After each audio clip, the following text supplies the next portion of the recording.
Marijuana History 101, or should I say extremely brief Marijuana History 101. It's big, complicated, and we'll only be able to scratch the surface. So let's get started. The first thing that strikes one as odd when looking at the history of marijuana, which is also known as cannabis, is how very much legal it once was. In fact, it wasn't only legal, it just happened to be one of the largest agricultural crops in the world, including the United States. You see, cannabis can also be hemp.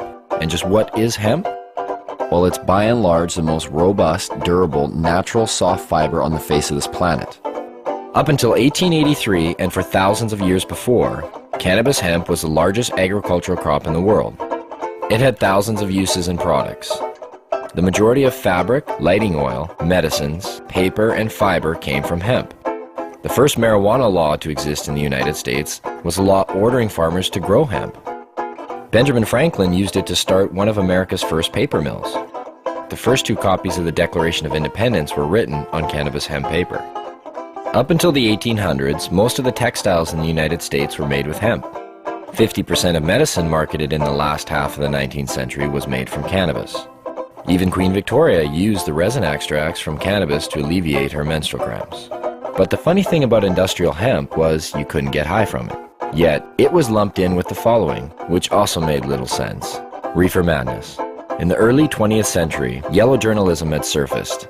Articles depicted blacks and Mexicans as frenzied beasts who would smoke marijuana, play devil's music, and heap disrespect and viciousness on the readership, a majority of which happened to be white. Some offenses included looking at a white woman twice, laughing at a white person, or even stepping on white men's shadows. And this ended up leading to a law in the form of a tax stamp. A tax stamp that would not only include marijuana, but also hemp and cannabis medicines. It's speculated that hemp's potential for an abundance of new products was going to be in direct competition with other sources. And this, added to the reefer madness, led to the eventual downfall of all forms of cannabis. Popular Mechanics magazine had actually prepared an article entitled New Billion-Dollar Crop. Hemp was touted as being able to produce more than 5,000 textile products from its thread-like fiber and more than 25,000 products from its cellulose, ranging from dynamite to cellophane. Its superiority as a source for paper was also becoming known, especially with the development of hemp processing equipment.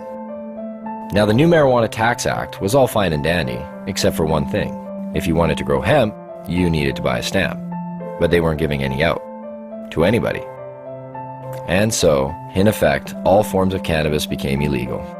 Things pretty much stayed that way until World War II, when the government decided that hemp once again was a good thing and produced a video, Hemp for Victory. But by the time the war was over, hemp again became bad. And in 1948, when the marijuana law once again came into question, Congress recognized that marijuana was made illegal for the wrong reason. It didn't make people violent at all. It made them pacifists. The communists would use it to weaken America's will to fight. Congress now voted to keep marijuana illegal for the exact opposite reason they had outlawed it in the first place.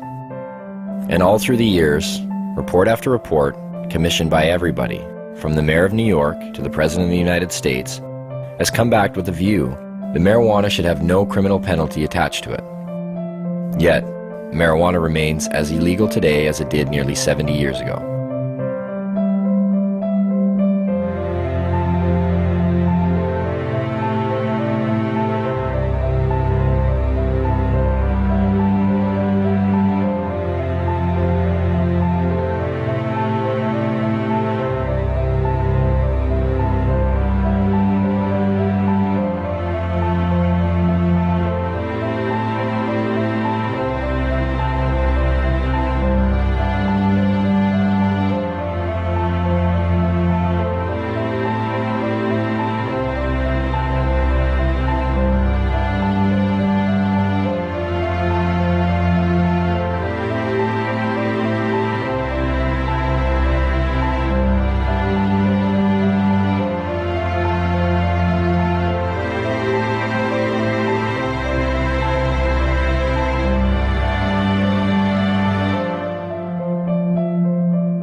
Marijuana. It's become big business. A multi-billion-dollar business, both in Canada and the United States. But why has it become such a big business? Here in British Columbia alone, it's speculated that the illegal BC marijuana trade brings in upwards of $7 billion annually. And up to 85% of that product heads south to the United States. Having become an international issue, when do the lines blur? How does a massive underground market like this survive while remaining illegal? Why is marijuana illegal in the first place? And if prohibition is meant to protect us, I guess the most obvious question is, does the prohibition work?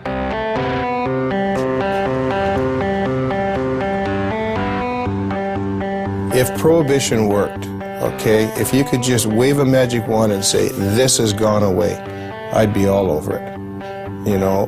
But the fact of the matter is that prohibition has never worked. You know, we've been here before. You remember the first prohibition, right? Which was? Prohibition of alcohol. No, I'm talking about the first prohibition. Thou shalt not partake of the fruit of the tree of knowledge. And who was the big cop?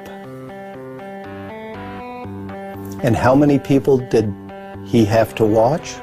2. What are the goals of this prohibition? I assume the goals of prohibition are to reduce the amount of drugs available and to reduce the demand for those drugs. In both instances, cannabis prohibition's an utter failure. Has the prohibition stopped people from using marijuana? You get a phone call that says, I'm from the federal government, I want to know whether you've been using cocaine or marijuana recently. Presumably you might be getting a little bit of an underestimate. In 1937, there were estimated to be 55,000 marijuana users, and now there are estimated to be more than 50 million of them. That's a 100,000% increase. Seems to be quite a few of them. Yes, I'm afraid there are. Whether the drug is criminalized or decriminalized does not affect the rates of smoking of cannabis, either uptake or of discontinuation. So what are the dangers of using marijuana? I don't know. I don't know. Gives you like a rapid heartbeat. Smoker's cough. I'm sure it has some effect on your brain function, memory. I don't know, is there something unhealthy about moving slowly? It's not good for you. You're not fully conscientious of what you're doing. Thicken some membranes in your brain or something. Well, it's been science. I guess I'm being told it's been scientifically proven that marijuana kills your brain cells. That's the one I remember. Marijuana kills brain cells. I thought the same thing. You know, I didn't start smoking pot until about 5 years ago. I thought pot made you stupid. You know, I bought into it just as much as anybody did. I realized when I was like 30 years old that I was tricked. I was like, you gotta be fucking kidding me. 1974, the Heath Tulin study. Ronald Reagan announces, the most reliable scientific sources say permanent brain damage is one of the inevitable results of the use of marijuana. Monkeys pumped full of marijuana, apparently 30 joints a day, had begun to atrophy and die after 90 days. Brain damage was determined after counting the dead brain cells of both monkeys who had been subjected to the marijuana and ones who had not. This study became the foundation of the government, and other special interest groups claim that marijuana kills brain cells. Here's what they didn't tell you. After 6 years of requests, how the study was conducted was finally revealed. Instead of administering 30 joints a day for 1 year, Dr. Heath used a method of pumping 63 Colombian-strength joints through a gas mask within 5 minutes over 3 months. They suffocated the monkeys. What they did is they put these gas masks basically on their face and they pumped pot into it, but without additional oxygen. So after X amount of time, the brain shut down. Well, if you suffocate, the first thing that's going to happen is your brain cells are going to die with lack of oxygen. So what they did is they suffocated the monkey, showed all these dead brain cells, and then went on to associate it by saying that cannabis use causes your brain cells to die. And how many people, not knowing the origin of the study, have gone on to quote it and re-quote it. And now people believe it. Studies since have shown no signs of any brain cell damage. In 2005, new research suggested that marijuana could possibly stimulate brain cell growth. That study hasn't received the same attention. Another common belief? Marijuana causes lung cancer. In the 1999 study by the Institute of Medicine that was paid for by the United States government, they had to use words like may and should cause cancer. We've been hearing for years them trying to say that it causes lung cancer, and we say, really, that's interesting because you can't even show us one case of cancer being caused by cannabis use alone. You definitely have to do it moderately because it does paralyze the cilia, but if it's not radioactive, you're probably not going to get cancer from it. Smoking can be harmful because of the proper use of smoke. Not as a result of anything in the cannabis plant, but because they're intaking heated plant matter into their lungs. People said, well, you don't know, we haven't been smoking it long enough. Look what happened with cigarettes. We've had about 4 decades, or more than 4 decades of experience. If this was going to show up, it should have shown up by now. Finally, a study came out just in the last month verifying that cannabis smoke does not cause cancer. It's different than nicotine. And the elements in the tobacco smoke do cause cancer, and the elements in the marijuana don't. There's no cases of marijuana-only smokers getting brown lung syndrome. There's no cases of marijuana-only smokers getting emphysema. Strange for a plant that's so dangerous. How come none of that? Marijuana is as bad for you or worse than tobacco? Impossible. If they had the evidence, they'd be putting emaciated bodies or emphysema, lung cancer, black lungs, they would be parading them throughout the media. They don't have one. Yet people somehow or other think that it might cause the same thing. In fact, if you look at the straight deaths from substances, a different type of picture starts to appear. The #1 killer in the country? It beat out AIDS, heroin, crack, cocaine, alcohol, car accidents, fire, and murder combined. Tobacco. That's a nasty, dirty thing to say, son. A lovely, pure white cigarette causing cancer. It gets me right here. With an average of 430,000 deaths per year, considering it's a #1 killer, it's interesting to know that tobacco receives government subsidies and is grown with radioactive fertilizer.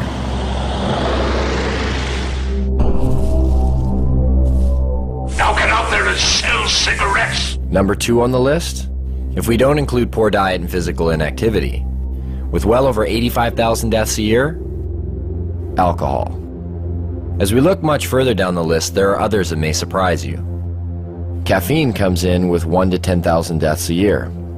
And some of our most popular pain relievers, non-steroidal anti-inflammatory drugs such as aspirin, still make an appearance with over 7,500 deaths annually. Where does marijuana lie in this? What kind of staggering number do we find? I don't know. 50,000? 250,000? 300,000? For marijuana, I'd probably say then 80,000. I would say it would be hundreds of billions. Get ready for it. Here it comes. There are no deaths from cannabis use anywhere.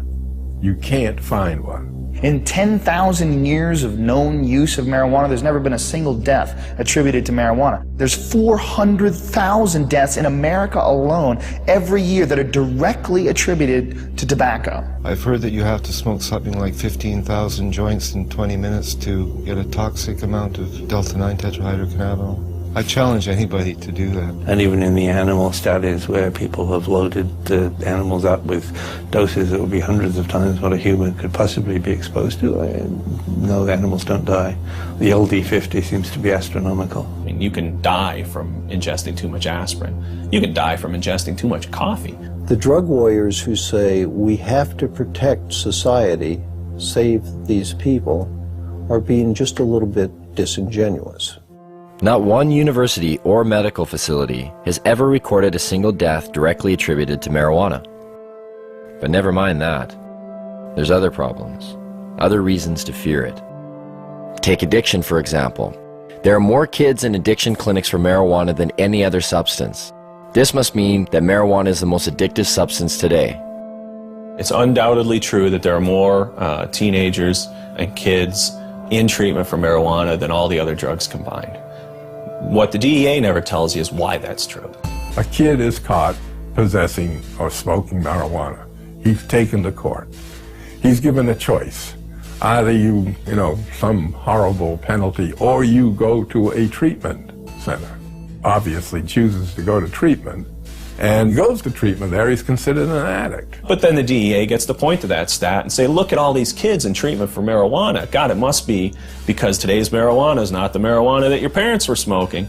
As far as I understand, only 3% of the people in treatment for marijuana are there voluntarily. The other 97% were told to by their guardian or told to by a judge. So you can choose between jail or treatment. A lot of people choose treatment. It provides no basis for speaking about addiction. Anybody who is at all sophisticated about marijuana would rate them the way two researchers were asked to rate drugs in order of addiction. Nicotine was 1, alcohol was 2, then heroin, then cocaine, then coffee, and then marijuana. There may have been a couple of other drugs, but marijuana was at the very bottom, below coffee. This narcotic, unlike the opiates, the synthetics, and cocaine, is non-addictive. What do you mean by non-addictive? By non-addictive, it is meant that the user of marijuana, when deprived of the drug, will not experience the agonies of withdrawal. It is habituating, but its use can be discontinued. Then what is its danger? It's used as a scapegoat for covering up underlying problems in people, especially young people. Here I am, don't ignore me. If you use marijuana on a daily basis for a year or so, and you stop using it, you're going to notice some differences, but nothing like the kind of withdrawal people will experience in withdrawing from either tobacco or heroin. But why would the government and the DEA want to put a statistic like that out there? We'll learn more about that later. The gateway theory. Is marijuana a gateway drug? Yes, I think it is. Yeah, I don't exactly know why, but I know it is. It opens a doorway to other drugs.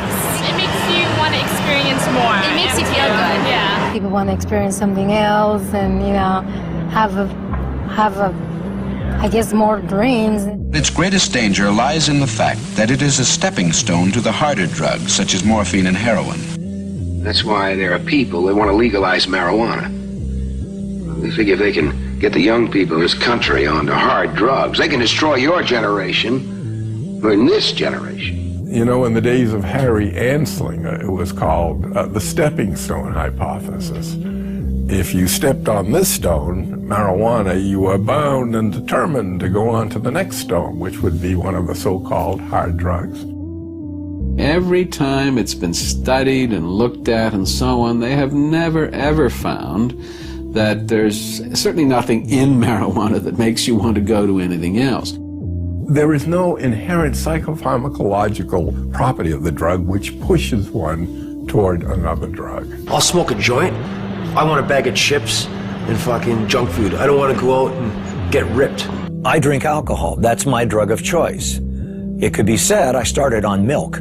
I mean, this is crazy. If I use marijuana, why does that automatically make me a candidate to black tar heroin? It's a nonsensical argument. In fact, only 1 out of every 104 marijuana users use cocaine, and less than 1 use heroin. The black market throws the dealers of soft drugs together with the dealer of hard drugs. So if you have a black market, and you have a dealer that's dealing in marijuana and LSD and everything else, and the dealer might say to you, hey, you want to try something stronger? Well, in that sense, because of the black market, because of prohibition, people may be more susceptible to seeing these other drugs and being willing to try these other drugs. And so what you see is that there is a gateway effect, but it's a gateway effect caused by prohibition and the blending of the hard and soft drug markets. Where does this leave us? Oh, wait. What about laziness? You will be useless to society if you use marijuana. But if that's true, well, there are about 50 million people who smoke marijuana in America, and over half of the Canadian population who've tried it. And yet, both societies seem to flourish.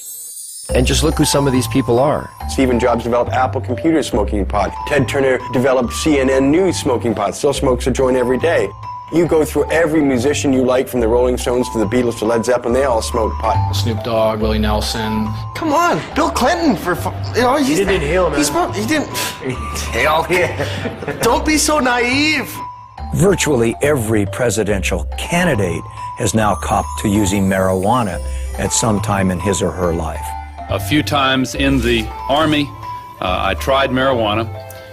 It was not a significant part of my life, I had a senior law enforcement official tell me that in his judgment, up to a quarter of the White House staff when they first came in had used drugs in the last 4 or 5 years. The people that have personality problems and the people that are going to be lazy and going to lose their job, they're going to lose their job anyway. They're not losing their job because of marijuana. That's just a lie. I love Tommy Chong. I think that a lot of the Cheech and Chong episodes that people believed, not knowing that Tommy wrote and directed the movies, thinking that, you know, that's what a stupid stoner looks like. No, actually, that's what a really brilliant creative genius looks like, acting like somebody you think's a stoner.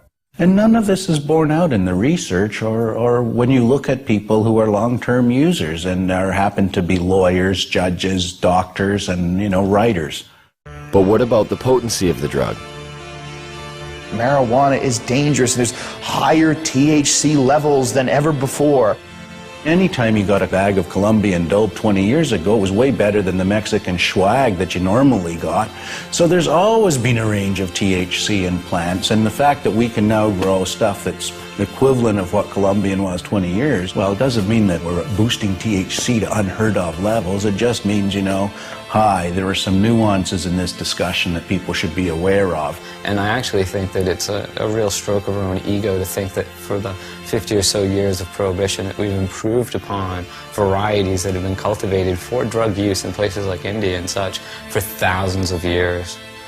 People say, well, you can abuse marijuana. Well, shit, you can abuse cheeseburgers, too. You know, you don't go around closing Burger King because you can abuse something. I can take a fucking fork and jam it in my eyeballs. That mean forks should be illegal? You know, I could jump off a bridge. Should we outlaw bridges? Let's nerf the world. But what about all the crime and violence associated with marijuana? From beat cop to police chief, I saw ample evidence of the harm caused by alcohol and the absence of evidence caused by marijuana use. And I mean the complete absence. I cannot recall a single case in which marijuana contributed to domestic violence, crimes of theft, and the like.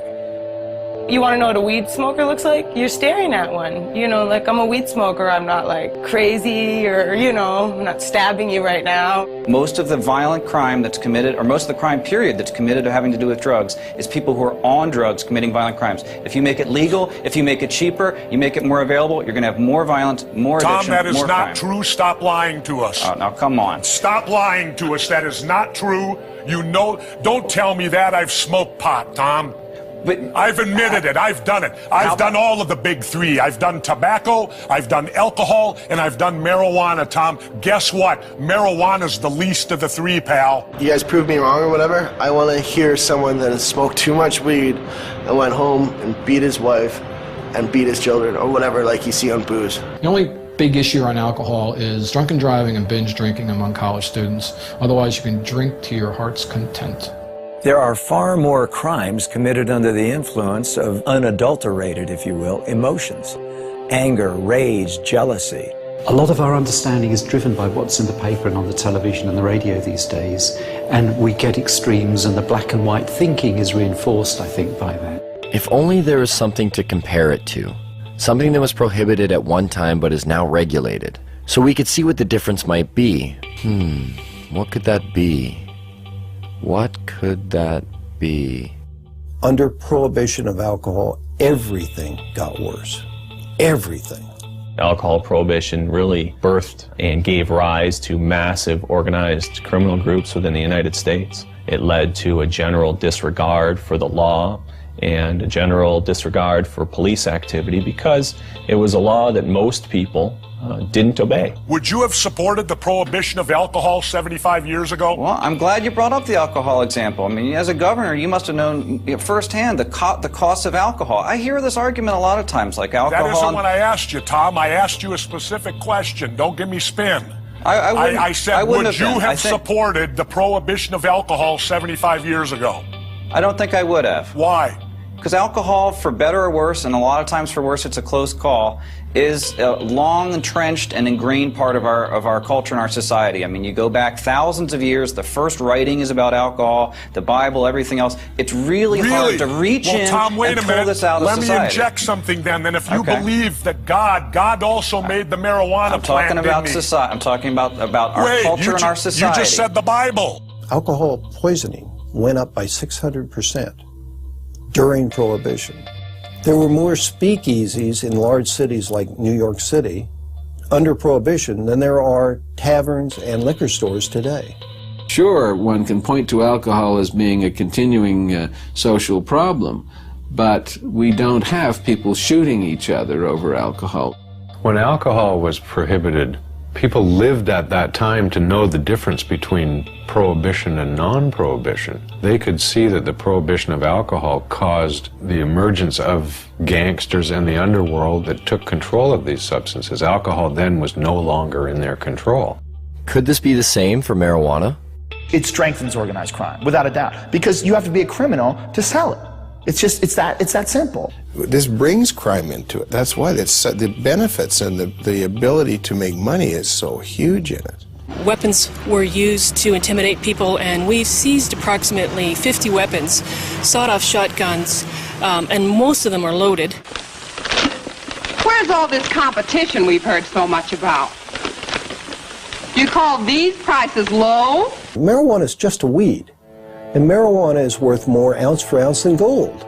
You don't find legal commodities, at $200 an ounce. You don't even find them at $200 a pound. Heck, most things are $200 a ton for corn and grain and barley. That's why when you walk 10 pounds of marijuana across the border into the United States, it becomes worth 20 pounds. You create an artificially inflated value for that drug that is so huge that people decide it's worth murdering people in order to control this market.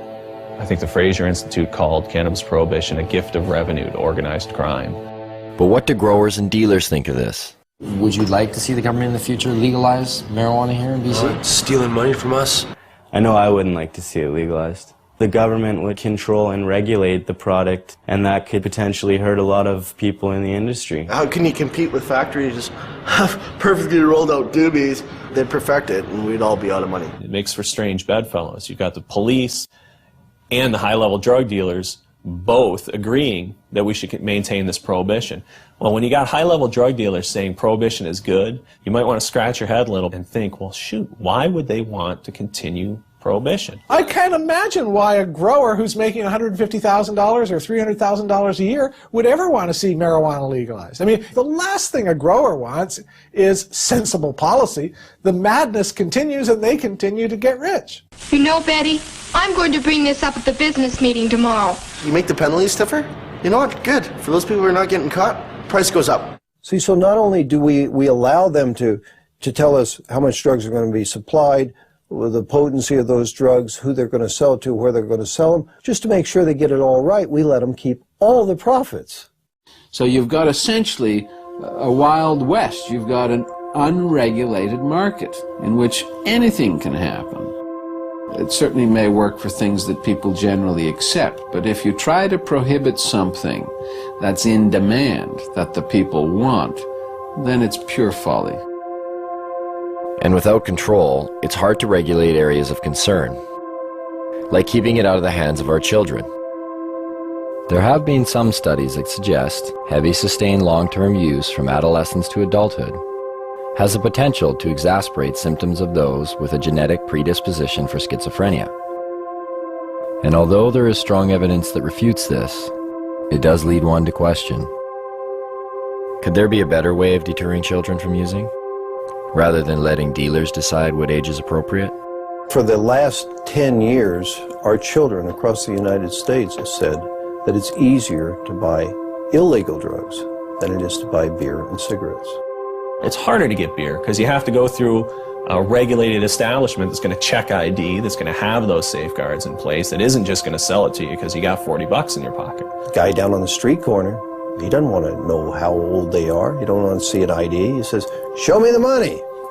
And if they get the money, it doesn't matter if that child is 4 years old, they're going to get the dope. If you can't control the sale of the product, how on earth are you going to keep it out of the hands of kids? Could we be the creators of what we now see as some of our biggest problems?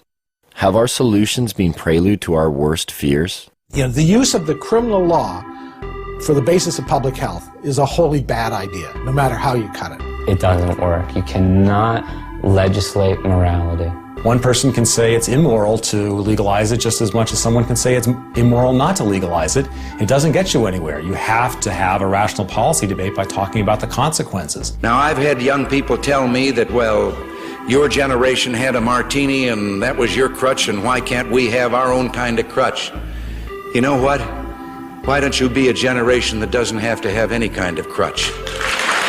It's a lot easier argument. If you just say, oh, it's immoral, then you don't have to debate why it is that alcohol kills so many more people than marijuana, or why it is that tobacco takes 7 years off your life and we can't establish that marijuana does anything particularly.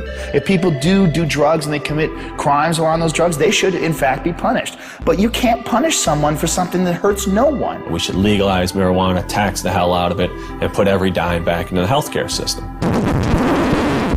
Taxation and legalization? Doesn't that seem a little extreme? Wouldn't it be better to just decriminalize? The distinction is simple. Legalization of marijuana makes it a product that is legally available to adults. That doesn't mean that there's unregulated distribution, unregulated sale, and unregulated use. The decriminalization of marijuana still makes it an offense. You're not going to go to jail for it under a decriminalized model, but society is still saying no, no, no, no. It doesn't address the problems of organized crime, and it doesn't create a situation where you have retail sales. Decriminalization is just kind of a goofy concept. To say that it's legal to own something, to use it, to possess it, but not to produce it or sell it, just seems like this illogical position, because where did this stuff come from? It's the worst of both worlds. Sends out an incredibly bad message. It should be controlled like alcohol, like tobacco. The total impact for the U.S. budget from legalizing marijuana and taxing it at rates like alcohol and tobacco is somewhere in the $10 to $14 billion range. It can be used to pay for healthcare costs. It can be used to rebate to lower taxes and give people lower tax rates. It can be used for highways, for hospitals, for national defense. It's $14 billion and can be used for whatever its best use is. The production or the harvesting, the packaging, the sales of marijuana could be handled essentially the way we handle alcohol. You sell to a kid, you sell to somebody under the influence, your license is in jeopardy. That license ought to be hard to get and easy to lose. It seems to make sense. It's a little jarring, but nowhere are these issues more relevant than here in BC. Yes, marijuana is illegal here. And yes, police actively pursue growers and dealers. But that doesn't stop the market from thriving. It's believed that the illegal BC marijuana trade industry employs anywhere from 90 to 150,000 people. And the product is now known around the world. It's even been given its own name. BC Bud. Bud. BC Bud. British Columbia Bud. I don't know what you are meaning. BC Bud? BC Bud. You guys know what BC Bud is? No. You guys know where British Columbia is? No. Yeah, Isn't it in Britain? No, it's in Canada. When I say BC is famous for pot, weed and hippies, mountain sea, marijuana. I used to think of the beachcombers back in the days, but now I just think of that BC Bud. Do you know what BC Bud is? No. Oh, it's really well known. BC Bud is bud that comes from British Columbia, and that's why they call it BC Bud or Beasters. Dude, you got the Beasters? Yeah, I got the Beasters, which means you got bud from BC.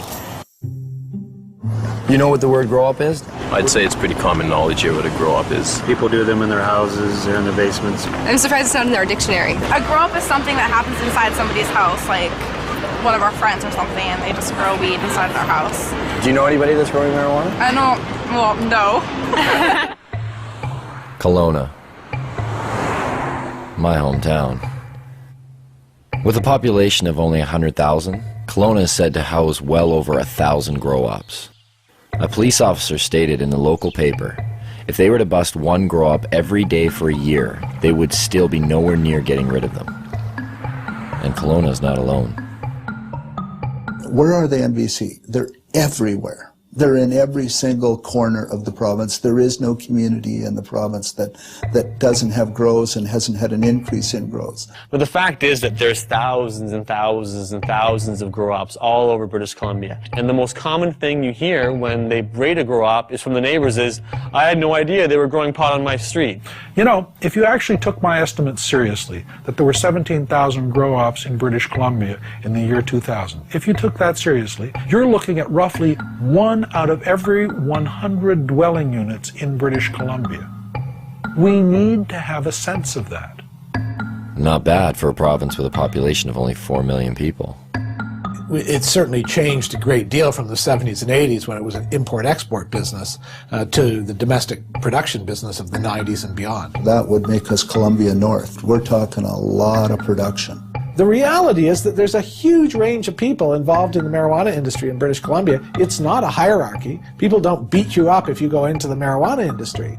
It ranges from people growing a few plants to members of motorcycle clubs and others possibly being involved in the business. Police at one time used to attend to every single call that came to their attention. Somebody would call and say, I think there's a grow. Police would do an investigation, do a full investigation. Well, that has dropped over 7 years to where it's only about half the time. But it seems to me that if we look around and talk to people who are living in the real world, one of the things we discover is that we don't understand it very well. And when we see these numbers like 1% of all dwelling units potentially are involved in marijuana grow-ops, it certainly ought to give our politicians perspective on what it is they're trying to do. So how does one find these grow-ops? For police, it involves the use of forward-looking infrared cameras that can detect the above-normal heat radiating from a grow-op, or the sniff test. But if all else fails, this, Grow Watch. Communities have become so flooded with grow-ops in BC that some neighborhoods have started their own watch programs. This one, set up by the Chilliwack RCMP, even has an education package with phases: training, neighborhood cooperation, certification. Once certified, you are able to hang this sign which shows that you are a neighborhood that does not approve of marijuana grow operations. There are questions provided to citizens in order to aid them in identifying a grow-op.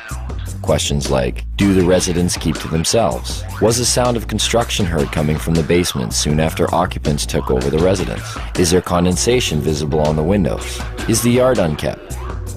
The education package does state that a positive response to one or some of these questions does not necessarily indicate that the residents are involved in criminal activity. Maybe that's a good thing. But why is it that grow-ups are popping up in virtually every neighborhood of BC? How much money can actually be made by simply growing some plants in your basement? And what do these grow-ups look like anyway?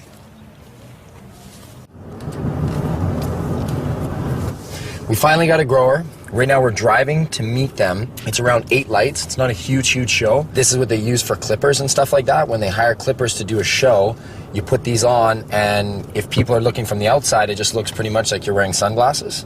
But when you're on, I mean, I can't put them on right now because I'm driving. Won't be able to see. This is everyone's getting glasses. Director, thanks. Other producer. Where's my phone? We just wait for the phone call, so we'll keep in line for when this comes to. Oh, I see a vehicle pulled up. Maybe that's them. Hello? Okay, so put the glasses on. Okay. Now, can you tell them we're just gonna have the camera running, but we're gonna have the lens cap on? Is that cool? Okay. Yeah. No. Hey, Diggs, we're gonna have the camera running, but we're gonna have the cap on, so there's no video. Shit. Yeah, just do it. Just keep it on. Just put the cap on. How you guys feeling? Feel that heart rate increased? So you're coming in the back seat? Yeah. All right. Okay. Good. You want the camera? Yeah. Cool. You're not feeling motion sickness? Oh yeah, now I'm feeling sick. You know, we're just gonna hold people's arms and kind of guide them inside. Yeah. That's what I was saying, so I don't fall on my face here.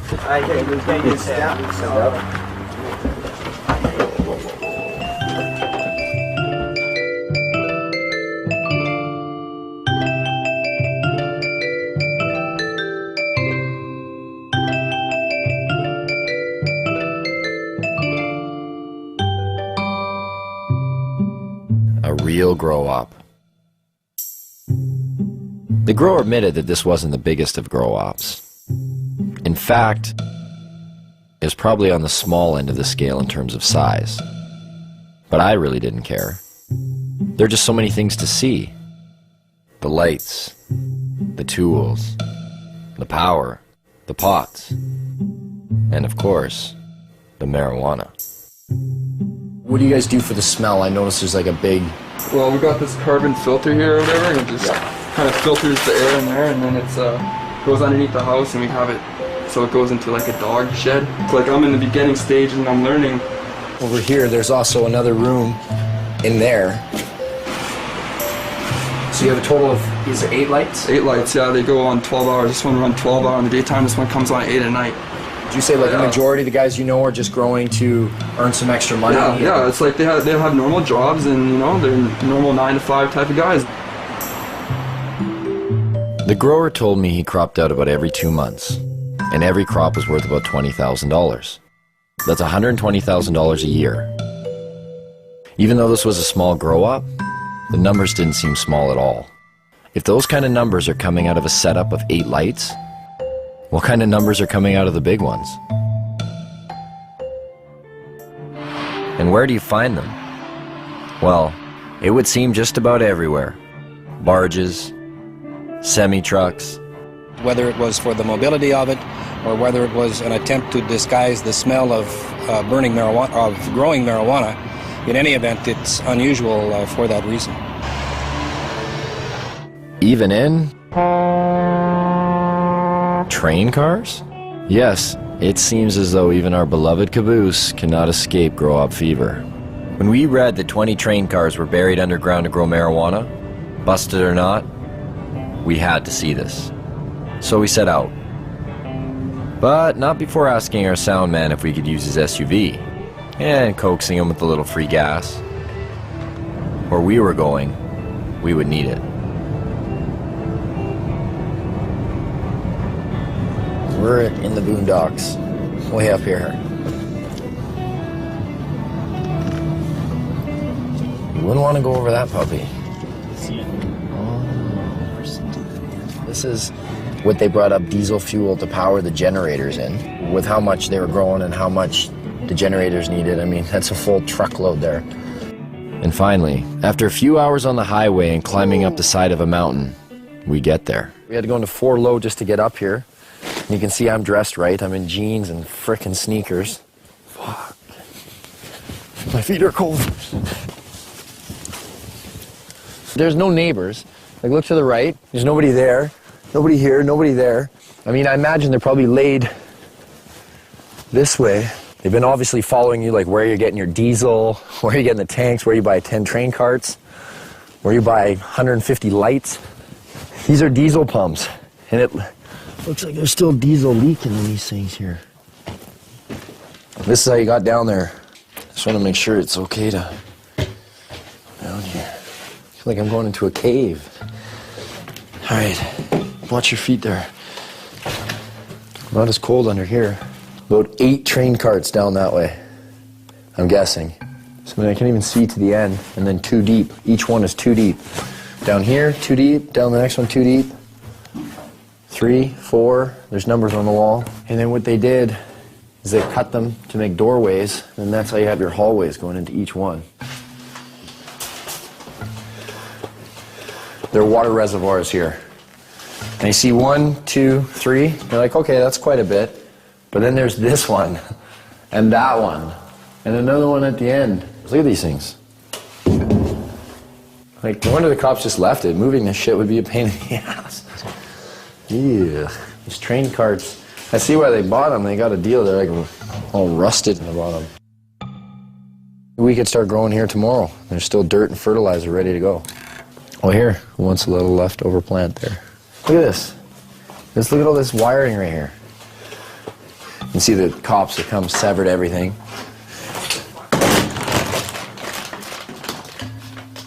What are those chains for?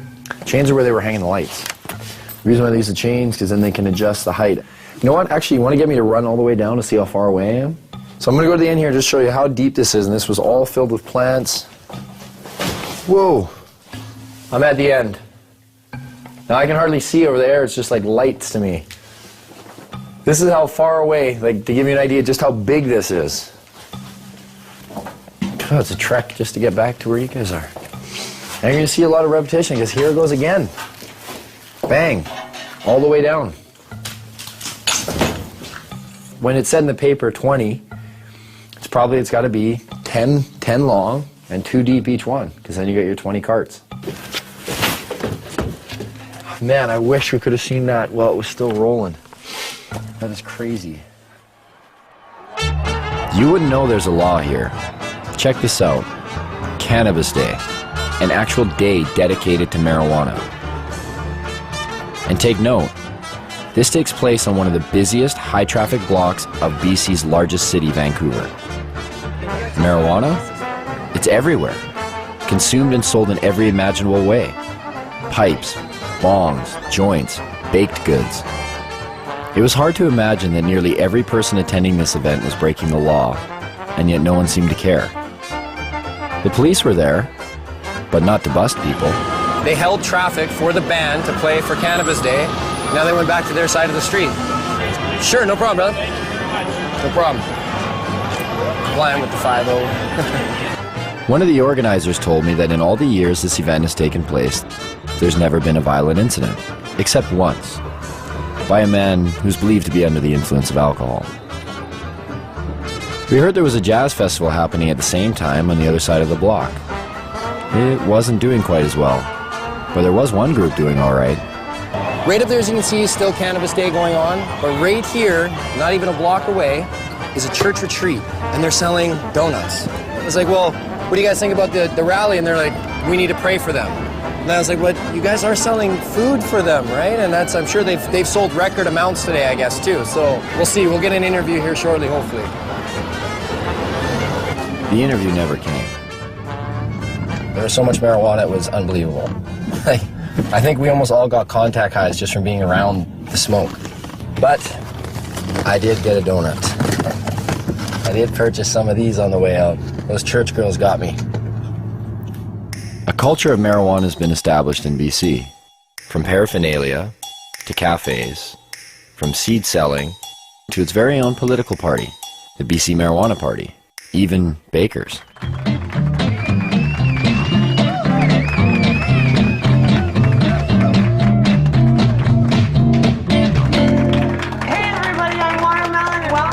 Vaudeville cooking show, Baked and Baking, where we're going to revolutionize the cooking show and we're going to let you guys in on the action.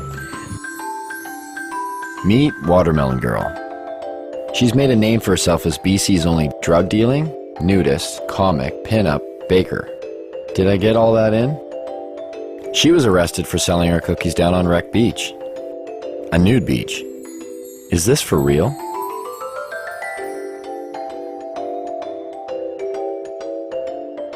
I'm like the Heidi Fleiss of weed. I tell everybody, like lawyers, doctors, like there's no proverbial yo G, you know, like none of those. Like all professionals come in through my house. You know, a lot of people with money, a lot of people in politics. You don't want to know who comes through here. You know, my mother was a baker and her mother was a baker, and we just bake. So I made these pot cookies and I started selling them. It's hard to ignore such a large demand. So if you got arrested one time on Wreck Beach, right? Yeah, I've been arrested more than once. Allegedly trafficking ginger snap cookies. Allegedly trafficking ginger snap cookies. So I'm assuming not regular ginger snap cookies, right? The one with right. Snap crackle pot. But even the judge is like, uh-huh. You know what I mean? Like he's seen violent crime after violent crime, and then along comes the cookie girl. Cops are supposed to come and remove undesirables from communities, and I clearly was not an undesirable person in my community. Like, somebody else needs cookies. Actually, I just got picked up by the National Speakers Bureau, so I actually go on speaking tour to universities and talk to kids about marijuana. Oh, really? Yeah, it's like the most genius. I'm like, you want me to talk about marijuana? We're like, okay. And they pay me to do it. Lock up your kids. This is a heinous crime. So at some point, one might ask oneself, how does an industry of this size function while remaining illegal? Where does the money flow? Who's profiting off of it? Is there really $7 billion floating around the province unaccounted for? Maybe people are feeling the effects and they don't even know it. Turns out there seems to be a system. Some have even given this system a name. Well, a lot of people here in town and stuff consider it a union, right? Union? Yeah, union, and you know, it's like a different, it's a different term for pretty much industry. It's this underground thing where there's so many different tradesmen and different people all working together. You have to work together with people that you trust because it's illegal to do what people are doing here. So this is how the so-called union breaks down. And of course, there are many exceptions to this, but this is the typical setup. First, you have a home or landowner. He doesn't take on much responsibility. He is simply the legitimate owner of where the grow operation will take place. All he has to do is pick up a briefcase every 3 months and pay off his mortgage. His hands are clean because he can claim ignorance if the grow operation is busted. Oh, I'm sorry, officer. I didn't know they were growing marijuana there. Then you have his 50-50 partner, the contractor, who will provide the equipment and hire the grower or grow himself. The grower is known as the fall guy. Why the name? Because that's exactly what he is. If the operation is busted, he takes the fall. Once the crop is matured, clippers are then hired. They prep the weed for distribution by cutting away the excess leaves and stems. What a lot of people don't understand is a part of the marijuana plant that people smoke is the bud, which in essence is the plant's flower. It's not the leaves. Clippers are generally hired on an hourly wage starting around $20. Tax-free, of course. Once the marijuana is ready, in steps the weed broker. He's not always required, but sometimes the partner with the equipment needs a broker to buy his product and then sell it for him. In the event that a broker is required, it usually means the weed is headed south to the United States. In that case, the broker will buy the pot for somewhere between $1,800 and $2,000 a pound. He'll then hire a border jumper, a risk taker, someone who has the balls and hopefully the wits to get the product over the border. Some of the most common ways?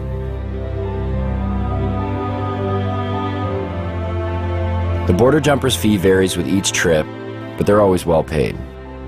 Once a product has reached the broker's U.S. connection, it will earn about $3,000 a pound. The farther south it goes, the more it makes.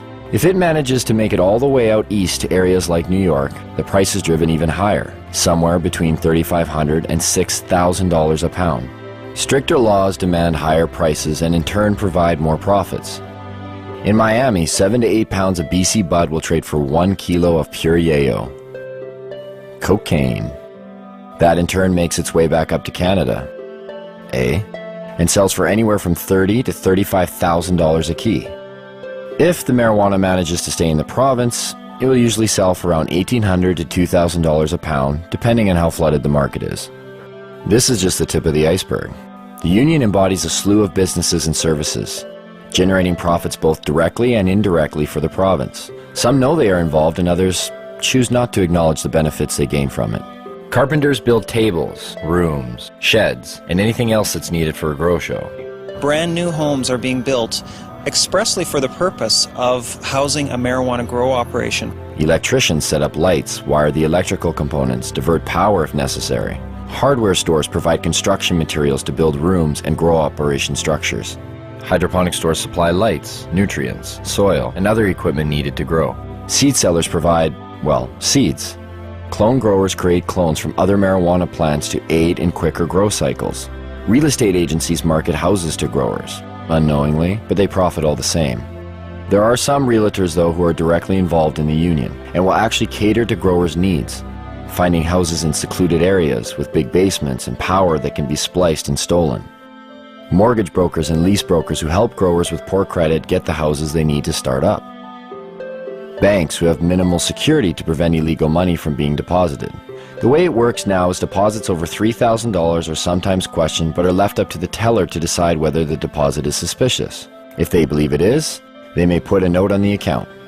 It isn't until a $10,000 deposit that a mandatory FCAC form is filled out and sent away. But it is possible for $9,999 deposits to go through with little question. Oh, you sold some motorbikes. Cool. Oh, you sold your boat. Neat. Thanks for the business. You get the point. Lawyers and law firms who provide counseling on how to make grow money legit. They help set up and incorporate LTD companies and holding companies to launder money. They also provide legal counsel to keep busted growers out of jail. the electric company who makes money off of enlarged electric bills due to excess lights. The only time they seem to get involved is when they think someone is stealing the power. Law enforcement receives budgets to fight the cultivation. They create special task forces like the Green Team to specifically target marijuana. Canadians spend $300 to $500 million annually on law enforcement and the justice system to enforce marijuana laws. Police also receive the benefits of seizing growers' and dealers' assets. And last, but definitely not least, everyday businesses. Bars, restaurants, clothing stores, boat dealerships, car dealerships. The money funneled indirectly through various everyday businesses. Growers and dealers like to spend money on everything. These growers, after they crop out, it's like they won the lottery. You can tell the ones who are selling it. The more they sell, the more bling bling they have on them. Do you think they just hold it themselves and tuck it away somewhere? No, they buy houses, they buy cars, they buy boats. They'll purchase restaurants, they'll purchase, whatever they're into. Maybe that's why we got busted. We got too carried away. You can tell yourself you're not going to let it go to your head, but I said the same thing. But when the money comes in so easy, you get accustomed to that lifestyle, and before you know it, you become a steamer, you become a hot rod. And that's what it comes down to. Yes, organized crime moves a majority of the product once it's available on the market. But there aren't a lot of bikers out there watering plants. It's mom and pop operations, it's young guys who see opportunity. It's not easy to make that type of money doing anything, especially if you've been going to school for, the past 4 years and you see this random other guy, watering plants in his basement coming out of it with an extreme amount of money. Interesting. You have your degree. Yeah. And then you're in the... Yeah, I made the choice to put that aside and start growing weed. I could be making $33 an hour, which is a great wage, but really, why would I want to do that when I have the knowledge to make in a whole year in 2 months? What have we learned so far? Well, one, the prohibition hasn't reduced the demand, and it certainly hasn't reduced the supply. Two, it's a steady source of revenue for organized crime, which in turn attracts young people because the money is so easy. And three, being an underground market actually creates crime and violence. And yet, the only one paying the costs for all of this are the taxpayers, people like you and me. Even further, this whole deal is over a drug that seems to pose no more of a threat than the substances we already regulate. At the very least, why isn't this up for debate? Dwight Eisenhower once spoke of a military-industrial complex. Have we built up a marijuana prohibition complex? The real war on marijuana didn't start until 1972. And President Nixon said, it's all the Jews smoking pot. And he really said that. When Nixon got into this with his war on drugs, he had things that he wanted to do. He had an agenda. A lot of the information that was kept and warehoused in the Library of Congress and also at major universities was actually recalled and destroyed. The Nixon report that came out through his administration, it was called the Schaefer Report. It was by a Republican governor, and when he studied it and gave an answer, you can pick this report up, pick up any page, open it, and if you actually have experience with cannabis, you'll realize they're telling the truth. And then when it came back saying that marijuana was essentially harmless, he totally ignored it, said we're going to launch a war on drugs anyways. Didn't even print as many copies that Congress and the House would have been able to see. 1970, beginning of the war on drugs.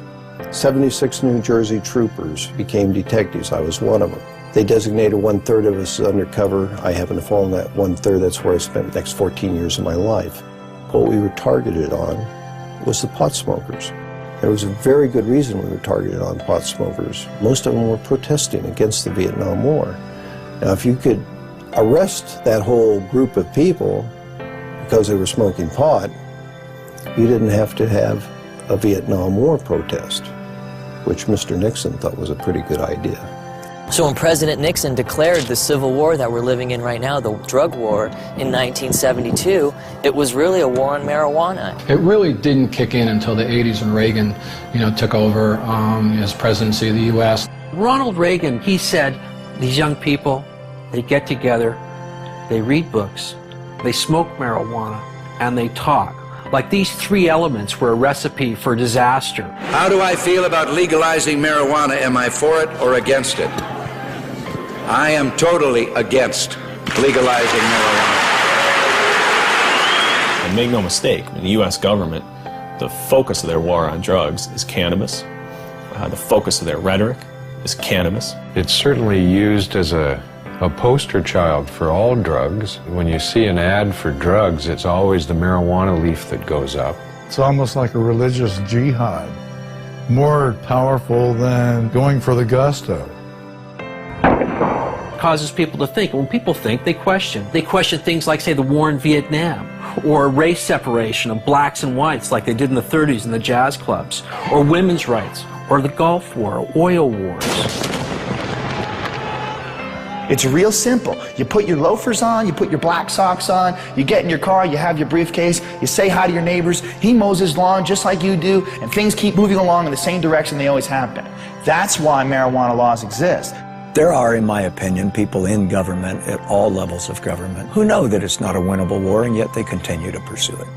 Acceptance of drug use is simply not an option for this administration. Often we go to debates and it's a police officer debating us. Okay, the police are supposed to enforce the laws. They should not be arguing for or against laws. That's not their job. Well, what is their job? Is it to enforce laws that exist on the books, or to determine the policy of the laws that are made? The way to justify the policy is to create a lot of fear and then spend a lot of money combating that. Quite frankly, if you took the using population of all the other illegal drugs combined and you eliminated cannabis from that equation, there wouldn't be a big enough drug problem in either this country or the United States to justify the massive expenditures that go towards fighting the war. The amazing thing is the small amount of enforcement that is necessary.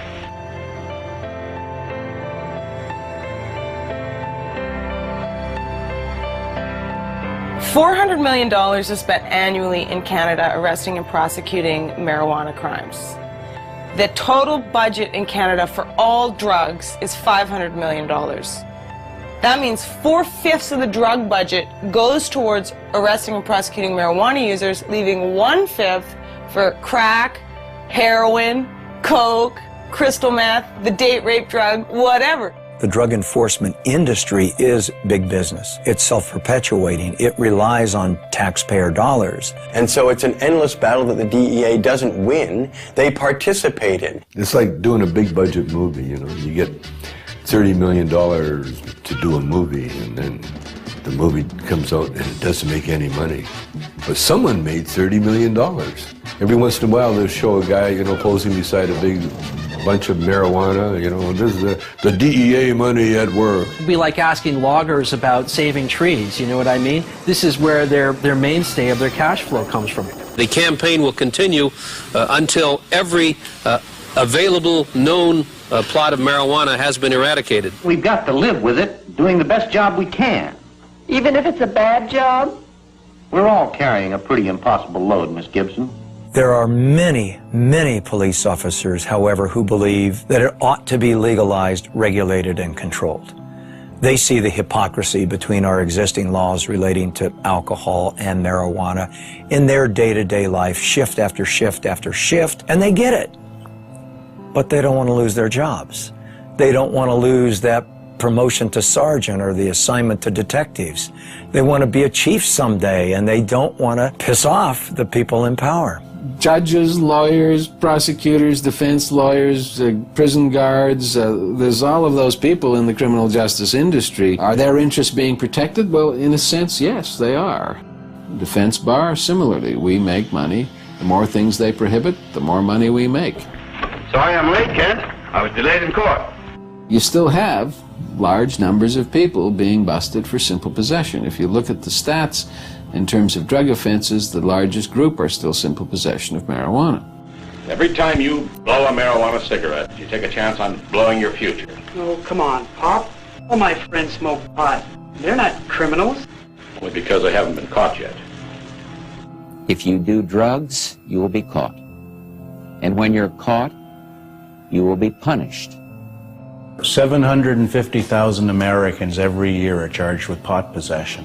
That's nearly 1 million people, and whether you go to jail or not, your life is in serious trouble. And that number of annual arrests for marijuana now rivals the number of arrests for murder, rape, robbery, and aggravated assault combined. You will never get over a conviction.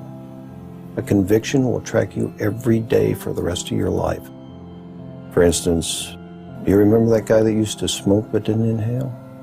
Former President Bill Clinton. This is not a big issue with me. I never even had a drink of whiskey till I was 22. Now, if Mr. Clinton handed me that marijuana cigarette when he was standing in a circle with us, it wouldn't have mattered whether he inhaled or not. He would have become a dope dealer, wouldn't he? Just like all those other people that went to jail. Never to be an attorney, much less the President of the United States.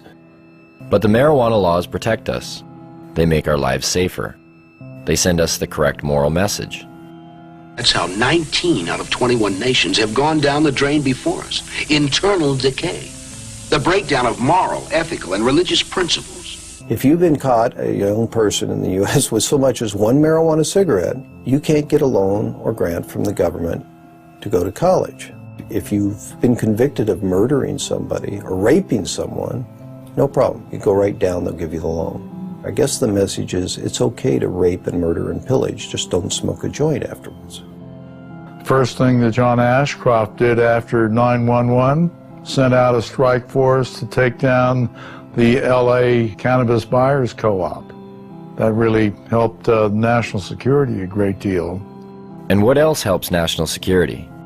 Taking down top criminal targets. In 2003, the US government put aside money to do just that.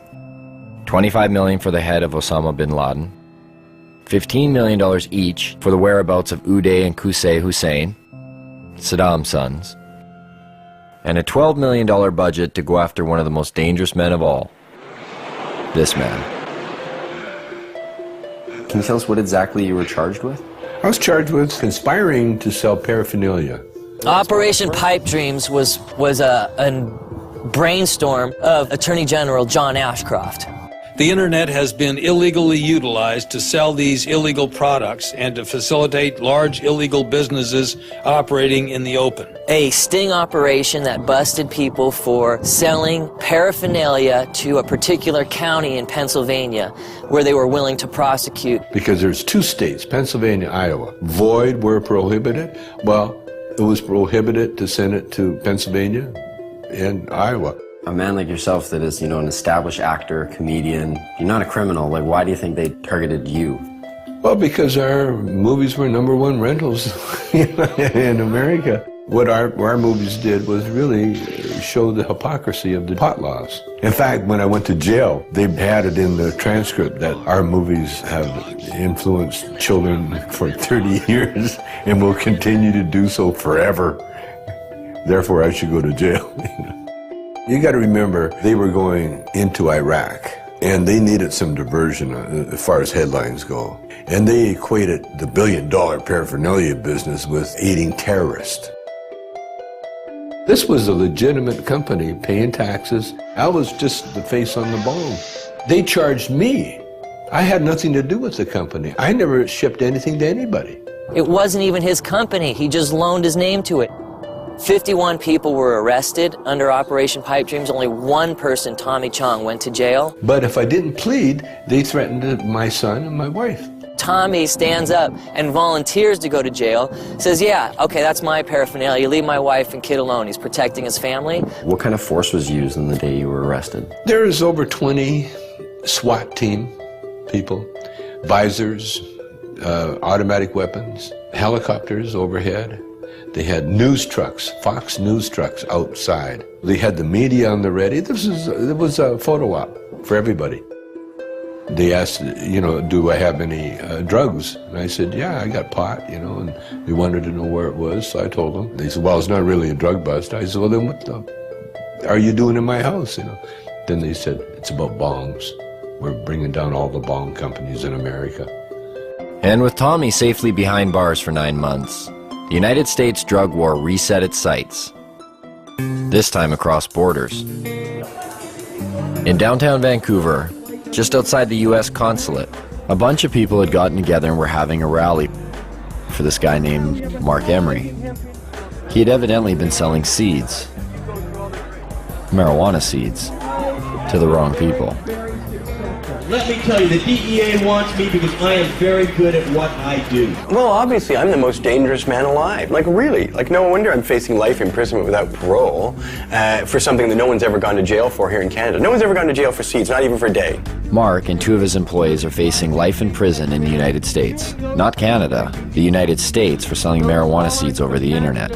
Vancouver police came in here with a warrant for an extradition, but we were taken then to North Fraser Correctional Center. Correctional Center of the year 2002. Beautiful facility. Mark Emery has gotten in the face of the United States. The U.S. sees Mark Emery as a major political threat to its anti-cannabis agenda. In a press release from Karen Tandy, head of the DEA, she said that this is not only the end of marijuana trafficking, but it's a blow to the marijuana legalization movement. I gave just under $4 million away over 11 years to Supreme Court challenges, ballot initiatives, political parties, drug addiction clinics. Well, if you're the DEA, who the hell do you think you're going to go after first and foremost and as viciously as you can do it? I think they even admitted it themselves when on the day of the raid, the DEA announced, he's a legalizer. We're shutting down one of the biggest legalizers. The legalization movement won't have a pot of money to draw from. Ha ha ha ha. Mark Emery has never gone to America and sold a seed. He does it all from here by mail order. And it's akin to Canadians ordering, a machine gun from somewhere in America. It's against the law, and if we receive it here in Canada, they come and arrest us for receiving the machine gun.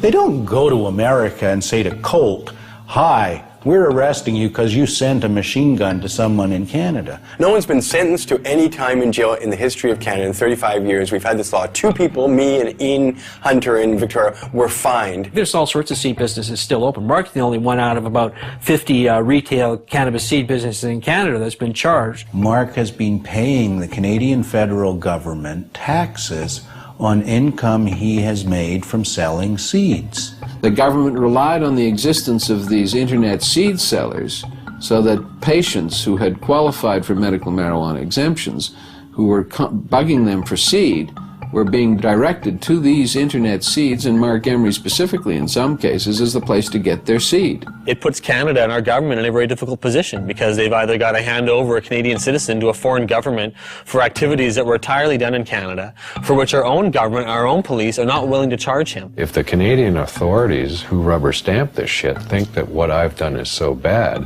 then charge me. I should be tried by a jury of my peers. I'm not about to be tried by my peers at all. I'm about to be tried by foreigners. At 420, a time synonymous with smoking marijuana, everyone lit up. And for those who didn't have marijuana to light up, again the police were close by, and again they didn't seem to care. One officer had mentioned she was bothered by the smell of the smoke. It was kind of confusing. How could we be sending Mark Emery to prison for life in the United States if even our own police aren't finding it worth their while to bust people smoking it right in front of them?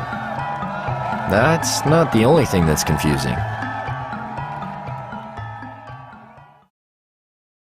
The marijuana that's consumed in the United States, how much comes from Canada? I don't know much about Canada. I don't either. Maybe 20%? I'll go with 35. 35%? And a quarter. 50%. 50%. I would say about 60%. 60%? 70%. Yeah, 70-80%. At least 80% of it. Whew. I don't think it's all that much. Most of it is here.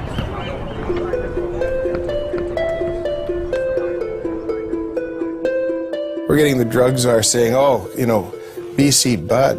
This was when some of the people in Canada were trying to get marijuana legalized. John Walters went up there and said, what you're talking about is passing a law that will allow you to export poison to my country. When we talk about poison, exporting poison, what do we export to Canada? Cigarettes. 430,000 people die in the United States every year from ingesting cigarettes. 5 million around the world. So who's exporting the poison here? Of the 6 million people who could benefit from treatment and need it in the United States today, 60% are dependent on marijuana. You know, they invited me. I'm sorry. I wasn't sure who invited him and why he came here yet again. He's been here before. He needs to shake his head. So how about him shutting down the cocaine that's coming across the borders? How about him shutting down the guns? Sometimes you feel like you've stepped into Alice in Wonderland. You've gone through the looking glass. In fact, more Colombians die from U.S. tobacco than Americans die from Colombian coca products. So what's the drug war really about? Because if you don't want American tobacco in your country, America will go to war in a trade sense with your country. You have Canada engage in cannabis policy reform and taxing and regulating cannabis, and all the scare stories haven't come true. You have an awfully hard time sustaining your own domestic policies. What do you think would happen between Canada and the U.S. if Canada were to legalize marijuana? There's been rumors that, you know, they're like, we'll shut down the border. I don't think so. I've heard that too, but then my question is, would you want L.A., you know, in the dark and thirsty? If you do that, then we're not going to ship oil, we're not going to ship water, we're not going to ship electricity. It's not going to happen. We're too important to each other. The softwood lumber people going to stop doing business? Are the fishing guys going to stop doing business? Are the people who manufacture stuff back and forth across the border going to stop doing business because pot's legal here? Business interests aren't going to sit still for losing millions of dollars a day because of border wait times simply because Canada takes a different domestic social policy on cannabis. Yes, business interests. Sometimes they just seem to pop up. And every so often in the most unlikely of places. We have seen an explosion in prison construction that lags only slightly behind the explosion in incarceration. There are more people in jail in America now than ever before. In the United States, it's one of the fastest growing industries. Some major investment companies at one time described private prisons as one of the best investments you could make. So you can make more money building prisons than any other type of investment. They're extraordinarily expensive to build. They're even far more expensive to operate and maintain. Right now in the United States of America, the biggest growth industry is the privatized prison complex. Japan, for instance, incarcerates at 38 people per 100,000 population. The United States incarcerates at a rate of 726 people per 100,000 population. In a 20-year period, the prison population in the United States quadrupled. We have just shy of 5% of the world's population and almost 25% of its prisoners. Even South Africa, at its worst, didn't have as many prisoners per capita as America has now. Texas just built 77 prisons in about the last 20 years. We find state treasuries on the verge of bankruptcy as a result of prison construction.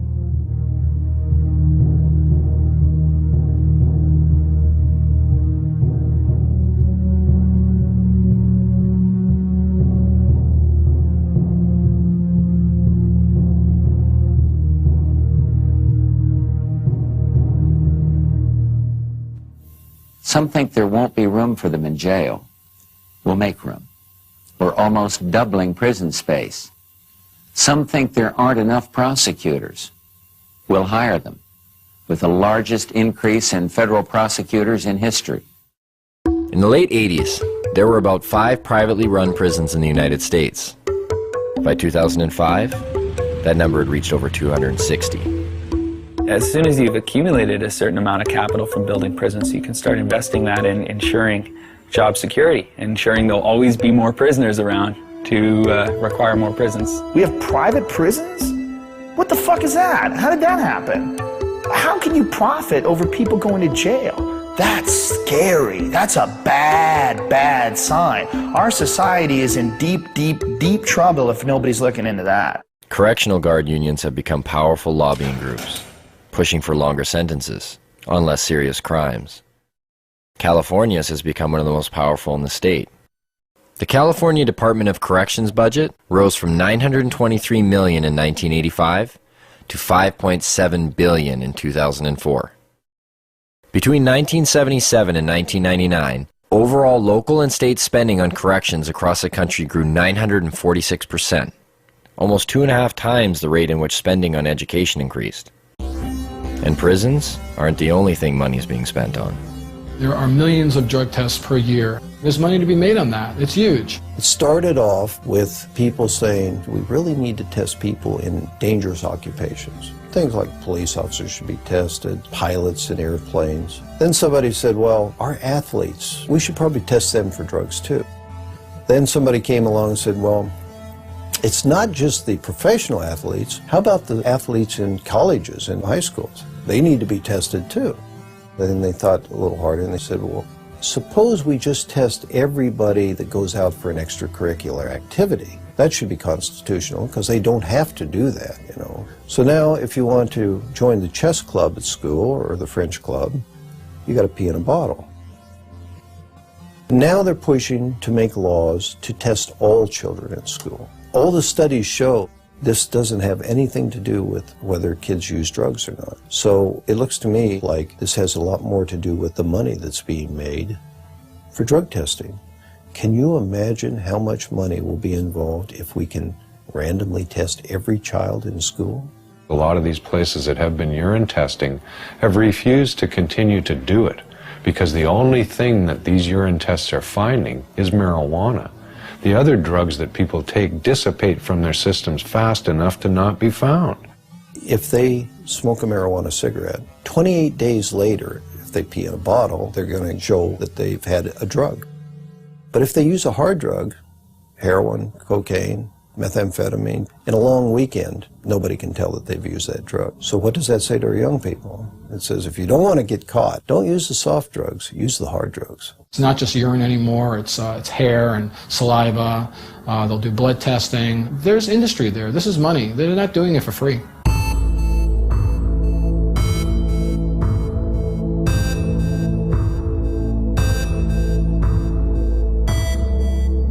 The most profitable industry in the United States is pharmaceutical. Dollars involved is just staggering. Could it really be? Has medicine really become that profitable? The fact is it has. In 2005, U.S. prescription drug sales rose 5.4% to $251 billion, and global pharmaceutical sales rose 7% to $602 billion. Now, why would pharmaceuticals be threatened by a plant?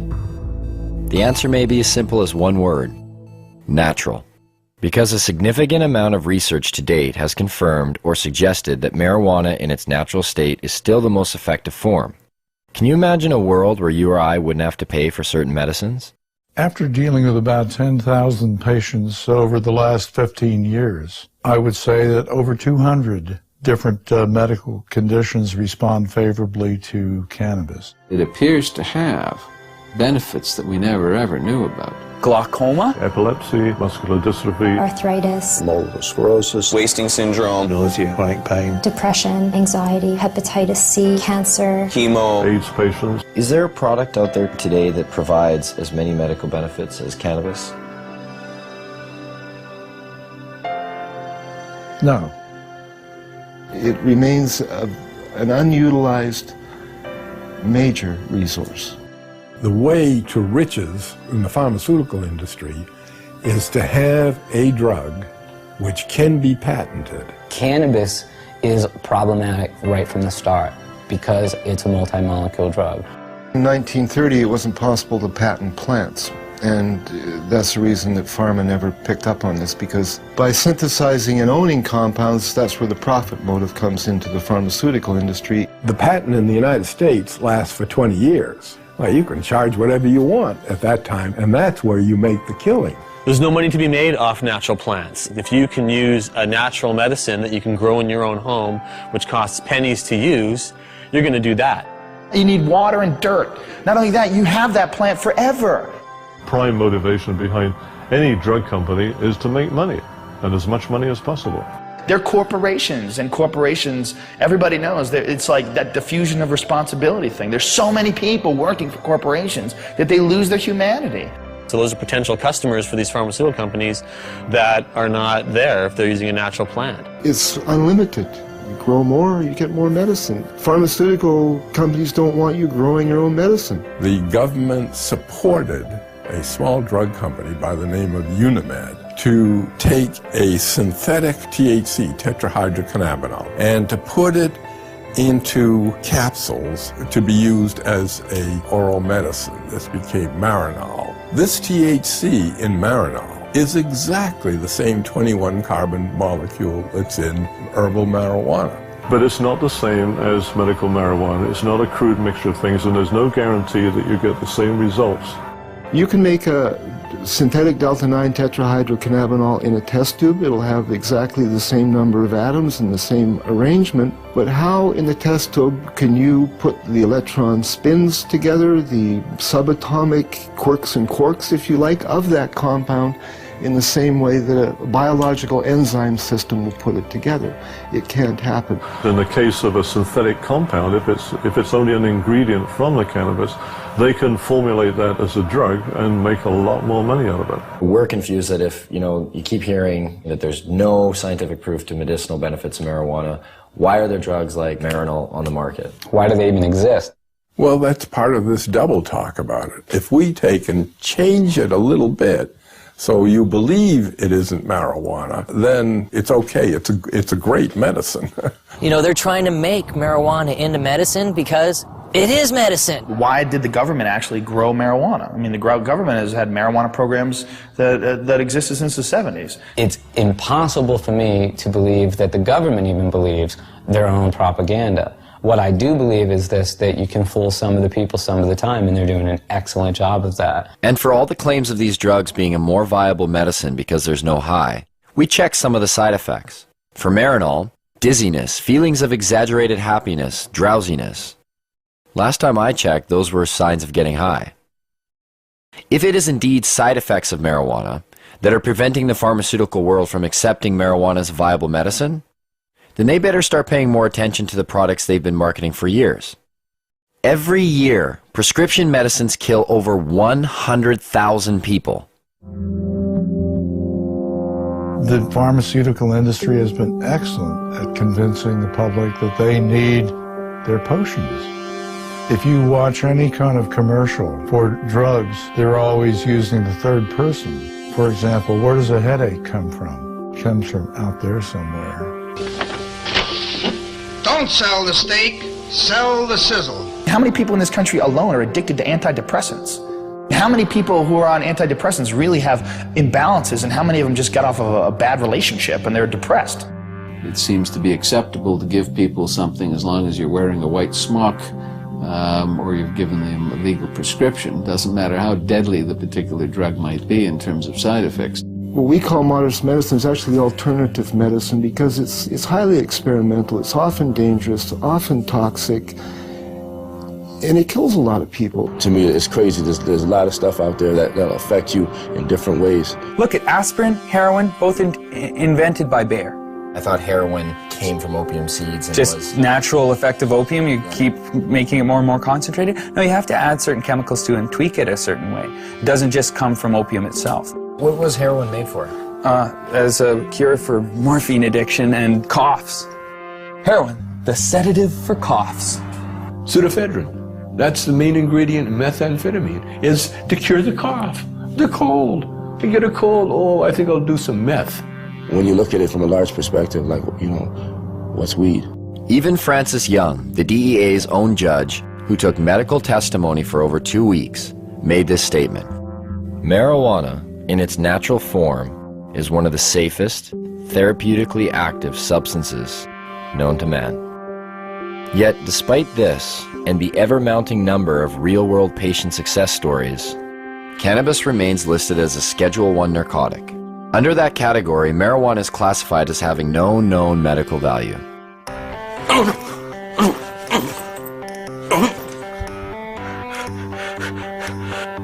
I have multiple sclerosis. When we first met Greg, his shaking was so severe, he informed us that he would need a few puffs of marijuana in order to participate in the interview. The difference was night and day. What do you say to those that say marijuana needs to be tested and regulated and have the high taken out for pharmaceutical companies to consider it a valuable medicine?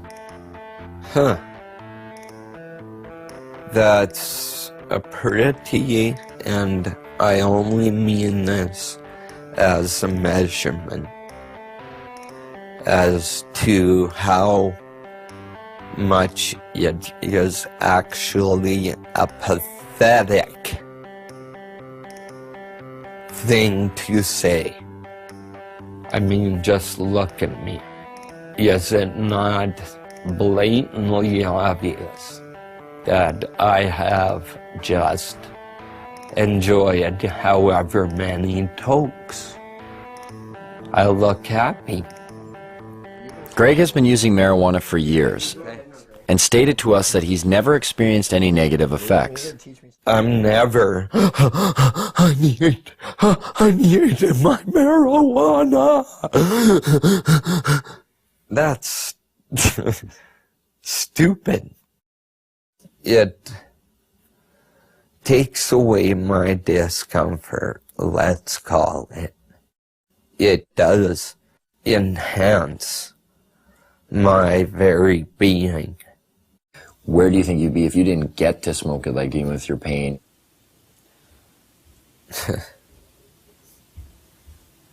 I would have found a way. How does the training and education of medical doctors today work against the acceptance of prescribing marijuana as medicine? Well, it works against them because they're brought right from the beginning, right into the fold of the pharmaceutical industry. We're reading journals, they're reading these advertisements, or they're reading papers on drugs that were financed by the drug companies, or they're being seduced by the companies. Fancy dinners, a trip for a weekend. Would you like to have 18 rounds of golf? And some of them get outright money from the drug companies. I've met doctors who said when they first came out of medical school, they didn't know what to do. It was really overwhelming. They had live patients in front of them who needed help. They were very happy to have representatives tell them what medicines would be best for their patients. So doctors have a bias toward the products of pharmaceutical industries. They do not readily accept the idea that a simple plant or herb may be useful. I don't know if they think it's hocus pocus. I just think they don't feel that there's the kind of testing that they're used to. That's the problem we have. What I try to impress upon these people is we're trying to put the science into it, and yet some people are very resistant to even attempts to do that.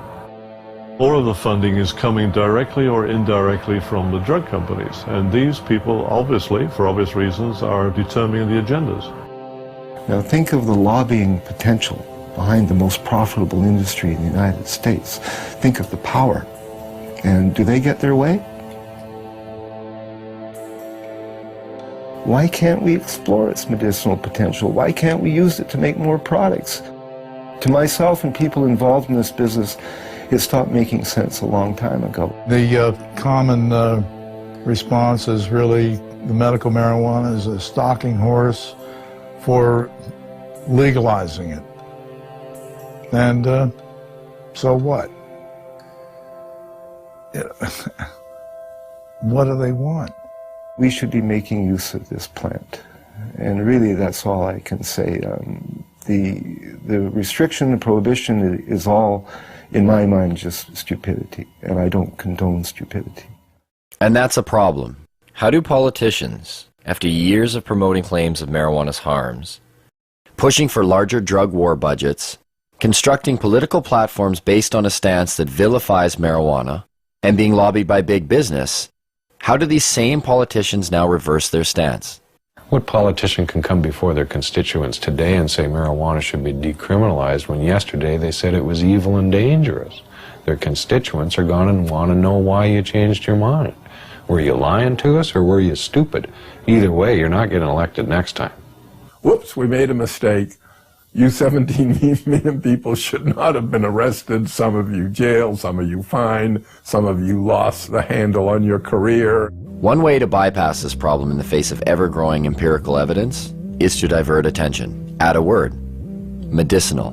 Put the word medicinal in front of marijuana, and you are now talking about something completely different if you're a politician. Why is there a perception that healthy people are affected differently? and unable to fend off the detrimental consequences. Whereas a person with a lowered immune system or terminal illness seems to experience none of these effects. Some people go home at the end of the day and they drink to kind of wash away the day, you know, just like, that was a hard day, I need a few drinks, relax, kick back. So is that relieving pain? Maybe. Or is it pursuing pleasure? I don't know. So if you think about this in the context of cannabis, it also has relevance. The government's a lot more likely to forgive cannabis use if it's for relief from pain. If it's in pursuit of pleasure, that's a problem. And I think that points to something about our culture that's a little bit odd. What works for one doesn't necessarily work for another. The father-son confrontation. Mom smokes like a chimney. And you have a drink every day and smoke too. It's not the same. Why not? You can get cancer. Your liver can rot away. They believe today, and I'm disappointed in the media, that it hasn't brought this information, this new information to the people of this country more than it has. They believe that marijuana could well turn out to be the most dangerous drug that is in use in our country today. If you're a politician, you can get elected on a get tough on crime platform. We're going to lock up all the marijuana cultivators for a long time because you're preying on the fears of the public. Spokesmen for giant special interest groups, whether those special interest groups be law enforcement, or whether they're private prisons, or whether they're pharmaceutical companies, or whether they're oil companies. We have spokesmen for gigantic corporations that are trying to calm us and get us to press the right button in the voting booth. Everybody that gets in has their own agenda. They're beholden to their own lobbyists, so they don't go in and check the work of anybody before them. That's not their job, because God forbid somebody come in there and check what they do afterwards. I understand why politicians may be reluctant to act on their principles, but our politicians need to read their own polls, because this is one of those cases, and it happens a lot in life, where the people are ahead of their leaders. Hempfest, the largest event for cannabis in the world, a showcase of modern-day hemp. Sure, they used this stuff 70 years ago, but what good is hemp in a world like today? A world that appears to have everything it needs. It opens a whole new market. It opens a whole new market on every level. You can harvest off the seeds, you can harvest out the inner pulp and the long stem fibers. The fiber itself is the strongest natural fiber in the world. All the clothes I'm wearing today for this interview are hemp. All the clothes I actually always wear are made out of hemp. Been so since probably '94, when I realized I could buy clothes made out of organic fibers that lasted longer than cotton. You can eat hemp seeds, and it contains all the essential amino acids and fatty acids. It makes fuel. You can make biodiesel out of it. Hemp is an excellent source for biofuel. When you grow hemp for fuel, every crop unleashes a huge amount of oxygen into the environment. And in fact, the same amount of oxygen that you lose when you burn it off, you gain back. So it's a closed cycle, ending the greenhouse effect. There are so many hundreds of strains of industrial hemp that you can grow hemp almost anywhere in the world. Not everywhere in the world, but almost everywhere in the world. So just that alone makes it a resource for fuel. That is the solution, is to stop using fossil fuels and nuclear energy. Stop using them entirely, and using wind and wave and sun more, and these biofuels. People will get it, especially as the gas prices go up. It's the highest quality paper there is. I mean, it's archival quality. The words tree-free paper don't make sense to people. Hemp paper that you find in the museums that are hundreds of years old haven't even yellowed. To supplement the wood, we could solve the deforestation problem. Why isn't it cost effective to use hemp versus the forest industry right now? The simple answer is because you can't grow the hemp in the United States. As far as human beings are concerned, it's probably one of the most useful plants ever, if not the most useful plant ever, and it's illegal. Industrial hemp is not a drug, though it is of the same species as marijuana. It is a completely different variety of plant, similar to comparing a Chihuahua with a St. Bernard. You can't get high from industrial hemp, but you can get high from marijuana. This is the only industrialized country in the world that doesn't grow industrial hemp. I mean, think how crazy it is that we can eat the product, we can sell the product, we can wear the product, we can export the product, import it, manufacture it, everything but grow it. We can't grow this thing. It's criminal. And there you have it. After 2 years of research, our quest for answers has only left us with more questions. And the only thing that really seems to make sense is that none of it makes any sense. It's a weird thing that you do when you make nature against the law. We're worried about things going extinct, and yet the policy on the most useful plants in the world is that they should all be eliminated and driven to extinction. Absolutely, they should still be concerned about youngsters using. But we're concerned about youngsters using alcohol, tobacco, driving automobile, whatever. But that it should be the kind of prohibition that it is now, rather than regulation, it cannot be sustained in a rational society. I believe it would be more ignorant of me to listen to somebody who's trying to oppress me than it would be to just ignore the ignorant and go on with what I think is right. Even now, this interview is being conducted. I smoke pot all morning. This is what I look like high. There's a great quote that life is a tragedy to those who feel and a comedy to those who think. And if you are a thinker and you look at the marijuana situation and you're not laughing, you're fucking dumb. Do you think marijuana will ever be legalized in Canada or the United States? Yes. I don't know about the United States, but it will be legalized in Canada. I won't be alive to see it. I used to believe it was right around the corner back in the 1970s. Check out the gray hair. I confess to being 61. I believe it will happen. I didn't used to.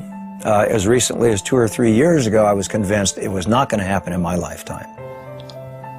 I wish you didn't ask me that question, but I would say I think it will be.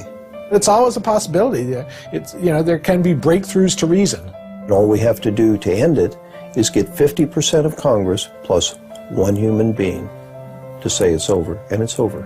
There's a movement in this country, and some people have more faith in it than I do.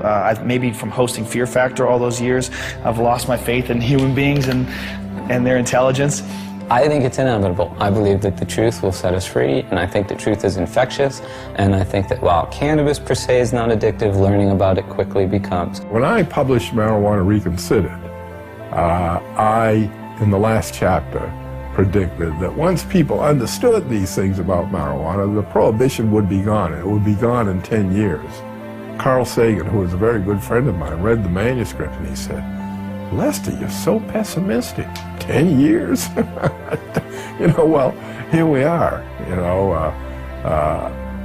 45 years later, and nothing has happened. Nonetheless, it can't help but happen. I mean, you can't sustain a lie like that forever.